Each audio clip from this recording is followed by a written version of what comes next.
ಜೈ ಭೀಮ್. ಇವತ್ತಿನ ಸುದ್ದಿ ವಿಶ್ಲೇಷಣೆ ಮಾನ್ಯ ಮುಖ್ಯಮಂತ್ರಿಗಳು ಏನು ಸಿದ್ದರಾಮಯ್ಯ ಅದಾರಲ್ಲ ಇವ್ರನ್ನ ಸೀಟದಿಂದ ತಳಗಿಳಿಸೋ ಒಂದು ಪ್ರಕ್ರಿಯೆ, ಅದಕ್ಕೆ ಚಾಲನೆ ಕೊಟ್ಟವರು ಇದೇ ಮಾನ್ಯ ಡಿ ಕೆ ಶಿವಕುಮಾರ್ ಅವರು.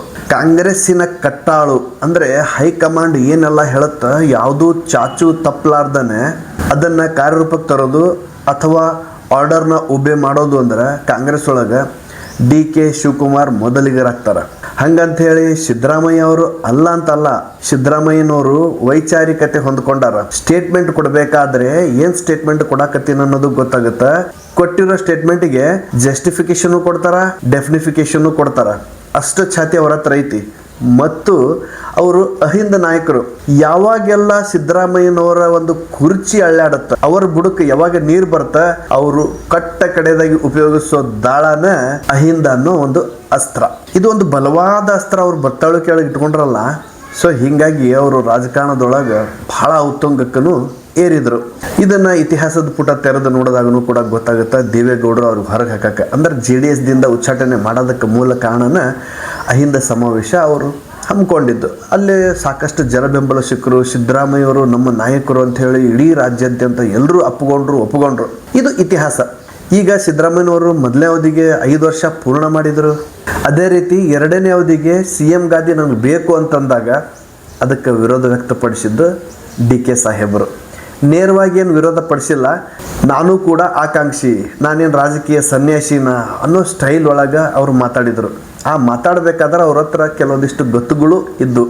ಆಗಲೇ ಹೇಳಿದ್ನಲ್ಲ, ಹೈಕಮಾಂಡ್ ಏನಾದರೂ ಕೆಲಸ ಒಪ್ಪಿಸಿದ್ರಂದ್ರೆ ಚಾಚು ತಪ್ಪಲಾರ್ದ ಮಾಡಿರೋ ಡಿ ಕೆ ಶಿವಕುಮಾರ್ ಅವರು ಕಾಂಗ್ರೆಸ್ಸಿನ ನಿಷ್ಠಾವಂತ ಕಾರ್ಯಕರ್ತ. ಅಂಥ ಒಂದು ಡಿ ಕೆ ಶಿವಕುಮಾರ್ ಅವರು ಮತ್ತು CM ಗಾದಿ ಕೇಳೋದ್ರೊಳಗೆ ಬಹುಶಃ ತಪ್ಪಿಲ್ಲ ಅಂತ ಅನಿಸುತ್ತೆ. ಅದು ಕೊಡ್ತಾರೋ ಬಿಡ್ತಾರೋ ಸಿದ್ದರಾಮಯ್ಯವ್ರಿಗೆ ಗೊತ್ತು, ತಗೋತಾರೋ ಬಿಡ್ತಾರೋ ಡಿ ಕೆ ಶಿವಕುಮಾರ್ ಅವ್ರಿಗೆ ಗೊತ್ತು. ಹಿಂದೆ ಗುಜರಾತ್ ಎಲೆಕ್ಷನ್ ಒಳಗೆ ಅಲ್ಲಿ ರಾಜಕಾರಣದೊಳಗೆ ಮಹತ್ವದ ಪಾತ್ರನೂ ಡಿ ಕೆ ಶಿವಕುಮಾರ್ ವಹಿಸಿದ್ರು. ಮತ್ತು ಕಾಂಗ್ರೆಸ್ ಒಳಗೆ ಏನಾದರೂ ಅವ್ರು ಕೆಲಸ ಕೊಟ್ಟರೆ ಯಾವುದೂ ಮಿಸ್ ಮಾಡ್ಲಾರ್ದ ಮಾಡ್ಯಾರ ಅವ್ರು. ಯಾಕಂತಂದ್ರೆ ನನ್ನ ಬೆನ್ನಿಗೆ ಹೈಕಮಾಂಡ್ ಐತಿ ಅಂತ ಅವ್ರಂತಾರೆ. ಶಾಸಕರ ಬೆಂಬಲ ಅಂತ ನೋಡಿದಾಗ ಸಿದ್ದರಾಮಯ್ಯನವ್ರಿಗೆ ಹೆಚ್ಚೈತಿ, ಡಿ ಕೆ ಶಿವಕುಮಾರ್ ಅವ್ರಿಗೆ ಕಮ್ಮಿ ಐತಿ.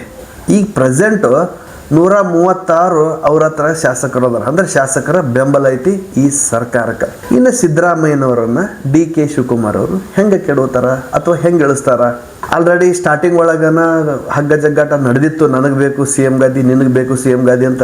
ಆದರೂ ಸಹ ಸಿದ್ದರಾಮಯ್ಯನವರು ಮೇಲ್ಗೈ ಸಾಧಿಸಿ ತಮ್ಮ ಒಂದು ಗಾದಿನ ತಗೊಂಡು ಬಂದರು. ಅಲ್ಲೇ ಇನ್ನೊಂದು ಕಂಡೀಷನ್ ಆಗಿತ್ತು ಹೈಕಮಾಂಡ್ ಒಳಗೆ, ಅನ್ಕಂಡೀಷನಲ್ ಕಂಡೀಷನ್ ಅಂತಾರಲ್ಲ ಆ ಸ್ಟೈಲ್ ಒಳಗೆ. 2.5 ವರ್ಷ ನಾನು ಬಿಟ್ಕೊಡ್ತೀನಿ, ಮುಂದಿನ 2.5 ವರ್ಷ ನನಗೆ ಬೇಕು ಅಂಥೇಳಿ ಡಿ ಕೆ ಶಿವಕುಮಾರ್ ಅವರು ತಮ್ಮ ಕೆಲವೊಂದಿಷ್ಟು ದಾಳನ ಉರುಳಿಸಿದ್ರು. ಹೈಕಮಾಂಡ್ನವರು ಕೂಡ ಅಷ್ಟು ಅಂದಿದ್ರು. ಈಗ 2.5 ವರ್ಷ ಪೂರ್ಣ ಆಗೈತಿ. ಸೊ ಇಲ್ಲಿ ಪ್ರಶ್ನೆ ಬರೋದೇನಪ್ಪ ಅಂತಂದ್ರೆ, ಸಹಜವಾಗಿ ಡಿ ಕೆ ಶಿವಕುಮಾರ್ ಅವರು CM ಗಾದಿ ನನಗೆ ಬೇಕು ಅಂತ ಅನ್ನಕತ್ತಾರ. ಅಷ್ಟು ಸುಲಭವಾಗಿ ದಕ್ಕುವಂಥ ಗಾದಿ ಅಲ್ಲದು ಡಿ ಕೆ ಶಿವಕುಮಾರ್ ಅವ್ರಿಗೆ. ನಾನು ಆಗಲೇ ಒಂದು ಮಾತು ಹೇಳಿದೆ ನಿಮಗೆ, ಸಿದ್ದರಾಮಯ್ಯನವರು ವೈಚಾರಿಕತೆ ಹೊಂದಿದವರು. ಅವರು ಕೊಡೋ ಸ್ಟೇಟ್ಮೆಂಟಿಗೆ ಬದ್ಧರಾಗ್ತಾರ ಮತ್ತು ದಕ್ಕಿಸ್ಕೊಂತಾರ. ಆ ಛಾತಿ ಸ್ವಲ್ಪ ಡಿ ಕೆ ಶಿವಕುಮಾರ್ ಅವ್ರಿಗೆ ಕಾಣಲ್ಲ. ಯಾಕಂದರೆ ಇವ್ರದ್ದು ಪೂರ್ಣ ವೈಚಾರಿಕತೆ ಇಲ್ಲ. ಅಂದರೆ ಲೆಫ್ಟಿಸ್ಟ್ ಆರ್ ರೈಟಿಸ್ಟ್ ಅಂತಾರಲ್ಲ, ಆ ಥರ ಪರಿಪೂರ್ಣ ಒಂದು ಸೈಡ್ ಇಲ್ಲ ಇವರು. ಎರಡೂ ಕಡೆ ಢೋಲಾಯಮಾನ ಇದ್ದಾಗ ಯಾವ ಸ್ಟೇಟ್ಮೆಂಟಿಗೆ ಹೆಂಗೆ ಆನ್ಸರ್ ಕೊಡಬೇಕು ಅನ್ನೋದು ಸಡನ್ನಾಗಿ ಗೊತ್ತಾಗದೇ ಇದ್ದಾಗ ಗೊಂದಲಕ್ಕೆ ಬಿದ್ದರಪ್ಪ ಅಂತಂದ್ರೆ ಅದು ಅವ್ರ ಇಮೇಜಿಗೆ ಡ್ಯಾಮೇಜ್ ಆಗೋ ಸಾಧ್ಯತೆ ಇರ್ತೈತಿ. ಇನ್ನು CM ಗಾದಿಗೆ ಬರಬೇಕಂತಂದ್ರೆ ಸಹಜವಾಗಿ ಡಿ ಕೆ ಶಿವಕುಮಾರ್ ಅವರು, ನಾನು ಅವಾಗ ಕೇಳಿದ್ದೆ CM ಗಾದಿ, ನನಗೆ CM ಮಾಡ್ರಿ ಅಂತ ಹೇಳಿದ್ದೆ. ಇನ್ನು ಸಿದ್ದರಾಮಯ್ಯನವರು ಅದು ಏನೋ ಒಂದೆರಡು ದಾಳ ಉರುಳಿಸಿದ್ರು. ಒಂದು ಅಹಿಂದ ಅನ್ನೋ ದಾಳ, ಇನ್ನೊಂದು ದೇವರಾಜ್ ಅರಸು ಅವರು 7 ವರ್ಷ 234 ದಿವಸ ಅಧಿಕಾರ ಹಿಡಿದಿದ್ರು. ಅಂದ್ರೆ ಮೊದಲನೇ ಅಧಿಕಾರಾವಧಿ ಪೂರ್ಣ ಮಾಡಿದ್ರು, 2ನೇ ಅಧಿಕಾರಾವಧಿ ಪೂರ್ಣ ಮಾಡಕ್ ಆಗಲಿಲ್ಲ. ಒಟ್ಟಾರೆಯಾಗಿ ಇಡೀ ಕರ್ನಾಟಕದ ರಾಜಕೀಯ ಇತಿಹಾಸದೊಳಗೆ 7 ವರ್ಷ 234 ದಿವಸ ರಾಜಕಾರಣ ಮಾಡಿದವ್ರಂದ್ರೆ, ಅಂದ್ರೆ CM ಗಾದಿ ಮೇಲೆ ಕೂತವ್ರಂದ್ರೆ ಅದು ಕೇವಲ ದೇವರಾಜ್ ಅರಸು ಮಾತ್ರ.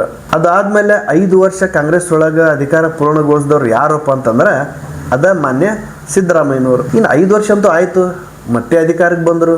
ದೇವರಾಜ್ ಅರಸು ಅವರ ಒಂದು ಅಧಿಕಾರಾವಧಿ ಏನೈತಲ್ಲ, ಈ ಅಧಿಕಾರದ ದಾಖಲೆನ ನಾನು ಮುರಿತೀನಿ ಅನ್ನೋದನ್ನು ಹೈಕಮಾಂಡ್ ಮುಂದೆ ಸಿದ್ದರಾಮಯ್ಯನವರು ಇಟ್ಟು ಅವರು ಮತ್ತೆ CM ಗಾದಿಗೆ ಏರಿದರು. ದೇವರಾಜ ಅರಸು ಅವರ ಮುಖ್ಯಮಂತ್ರಿ ಕಾಲಾವಧಿ ಏನೈತಲ್ಲ ಅದನ್ನ ಮುಖ್ಯಮಂತ್ರಿ ಸಿದ್ದರಾಮಯ್ಯನವರು ಸರಿಗಟ್ಟೋದಾಗ್ಲಿ ಅಥವಾ ಆ ದಾಖಲೆ ಮುರಿಯೋದಾಗ್ಲಿ ಮಾಡೋದ್ರಿಂದ ಅವ್ರಿಗೆ ಇನ್ನೊಂದು ಗರಿಮೆ ಹೆಚ್ಚಾಗಬಹುದು. ಅದು ದೇವರಾಜ್ ಅರಸುಕ್ಕಿಂತ ಹೆಚ್ಚಿನ ಕಾಲಾವಧಿ ನಾನು CM ಗಾದಿ ಒಳಗೆ ಕೂತಿದ್ದೆ ಅನ್ನೋದು ಬಿಟ್ರಂದ್ರೆ ಇಲ್ಲಿ ಮತ್ತೆ ಯಾವುದು ವಿಶೇಷ ಇಲ್ಲ. ಸೊ ಈಗ ಮತ್ತೆ CM ಗಾದಿಗೆ ಬರಬೇಕಾದ್ರೆ ಮಾತಿನ ಪ್ರಕಾರ ಬಂದ್ರಪ್ಪ ಅಂದ್ರೆ ಮಾನ್ಯ ಸಿದ್ದರಾಮಯ್ಯನವರು ಸೀಟ್ ಬಿಟ್ಟು ಕೊಡಬೇಕು. ಆದರೆ ಸಿದ್ದರಾಮಯ್ಯನವರ ಮನಸ್ಸೊಳಗು ಏನೋ ಓಡ್ತಿರ್ಬೋದಲ್ಲ, ಶತಾಯ ಗತಾಯ DK ಸಾಹೇಬರಿಗೆ CM ಮಾಡಬಾರ್ದು ಅಂತ. ಅದೇ ರೀತಿ ಈ ಕಡೆ ಶತಾಯ ಗತಾಯ DK ಸಾಹೇಬರು ನಾನು CM ಆಗೇ ಆಗ್ತೀನಿ ಅಂತ ಅನ್ಬೋದಲ್ಲ. ಸಿದ್ದರಾಮಯ್ಯನವರ ಬೆಂಬಲಿಗರ ಪ್ರಕಾರ ಸಿದ್ದರಾಮಯ್ಯನವರು ಯಾವುದೇ ಕಾರಣಕ್ಕೂ CM ಗಾದಿನ ಬಿಟ್ಟು ಕೊಡಲ್ಲ. ಇನ್ನು 54 ದಿವಸ ಏನೈತಲ್ಲ, ಆ 54 ದಿವಸ ಅಂದರೆ 2 ತಿಂಗಳ ಸರಾಸರಿ ಅನ್ಕೊಂಡ್ರು ಕೂಡ ಅವರು 2 ತಿಂಗಳ ಅಧಿಕಾರ ಮಾಡೇ ಮಾಡ್ತಾರೆ. ಅದರ ನಂತರ 136 ಕಾಂಗ್ರೆಸ್ ಶಾಸಕರ ಬೆಂಬಲ ಇರೋ ಸರ್ಕಾರಕ್ಕೆ ಸರ್ಕಾರ ಬೀಳಿಸ್ಬೇಕು, ಕೆಡಬೇಕಂತಂದ್ರೆ 112ಕ್ಕಿಂತ ಕಡಿಮೆ ಅಂದರೆ 111 ಆದರೂ ಮಿನಿಮಮ್ ಅವರು ತೋರಿಸಿದಾಗ ಮಾತ್ರ ಸರ್ಕಾರ ಬೀಳುತ್ತೆ, ಬಹುಮತ ಇಲ್ದೇನೆ. ಸೊ ಅಲ್ಲಿ DK ಸಾಹೇಬರು ಏನು ಮಾಡ್ಬೋದು ಅಂತಂದ್ರೆ 25 ತಮ್ಮ ಬೆಂಬಲಿಗ ಶಾಸಕರನ್ನ ಕರ್ಕೊಂಡು ಹೊರಗಡೆ ಬಂದ್ರೆ ಅವಾಗ 136 ಇರೋ ಕಾಂಗ್ರೆಸ್ ಶಾಸಕರ ಬೆಂಬಲ 111ಕ್ಕೆ ಆಟೋಮೆಟಿಕ್ ಇಳಿತೈತಿ. ಸೊ DK ಸಾಹೇಬ್ರು ಏನು ಮಾಡ್ತಾರೆ ಇಲ್ಲಿ 25 ಪ್ಲಸ್ ಬೆಂಬಲ ಶಾಸಕರನ್ನ ಕರ್ಕೊಂಡು ಹೊರಗಡೆ ಬಂದಾಗ ಅವಾಗ ಸಿದ್ದರಾಮಯ್ಯನವರು ಬಹುಮತ ಸಾಬೀತು ಮಾಡಬೇಕಾಗತ್ತ. ಆದರೆ ಸಿದ್ದರಾಮಯ್ಯನವರು ಒಂದನೇದ್ದು ಬಹುಮತಕ್ಕೆ ಅವಕಾಶ ಕೊಡಂಗಿಲ್ಲ. ಅಕಸ್ಮಾತ್ ಆಗಿ ಸಂದಿಗ್ಧಕ್ಕೆ ಸಿಕ್ಕಾಕೊಂಡ್ರು ಅಂತಂದ್ರೆ ಬಹುಶಃ ಸಿದ್ದರಾಮಯ್ಯನವರು 2 ಕೆಲಸ ಮಾಡ್ಬೋದು. ಒಂದು, ಶತಾಯ ಗತಾಯ CM ಗಾದಿನ DK ಸಾಹೇಬರಿಗೆ ಬಿಟ್ಟು ಕೊಡಲ್ಲ. ಇನ್ನೊಂದು, ಎಲೆಕ್ಷನಿಗೆ ಹೋಗೋ ಸಾಧ್ಯತೆಯೂ ತಳ್ಳಿ ಹಾಕೋ ಥರ ಇಲ್ಲ. ನಾನು ಬಹುಮತ ಸಾಬೀತು ಮಾಡ್ತೀನಿ, ನಾನು CM ಗಾದಿ ಮೇಲೆ ಕೂಡ್ತೀನಿ ಅಂತ ಅನ್ಬೋದು. ಅವಾಗ ಗವರ್ನರ್ ಏನು ಮಾಡ್ತಾರ, ಸರಿ DK ಸಾಹೇಬ್ರೆ ನೀವು ಬರ್ರಿ ಬಹುಮತ ಸಾಬೀತು ಮಾಡ್ರಿ, ಬಹುಮತ ಸಾಬೀತು ಮಾಡಕ್ಕೆ ಆಗದೆ ಹೋದರೆ ಸರ್ಕಾರನ ವಿಸರ್ಜಿಸ್ತೀನಿ ಅಂತಾರ.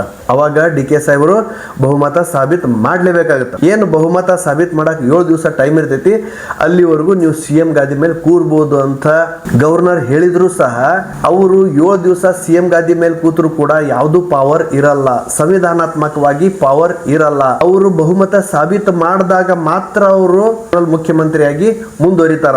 ಇಲ್ಲದೆ ಹೋದ್ರೆ ಅವ್ರ ಸೀಟ್ ಬಿಟ್ಟು ತಳಗೆ ಇಳಿತೀವಲ್ಲ, ಮಾಜಿ ಮುಖ್ಯಮಂತ್ರಿ ಅಂತ ಅನ್ನಕ್ ಆಗಲ್ಲ.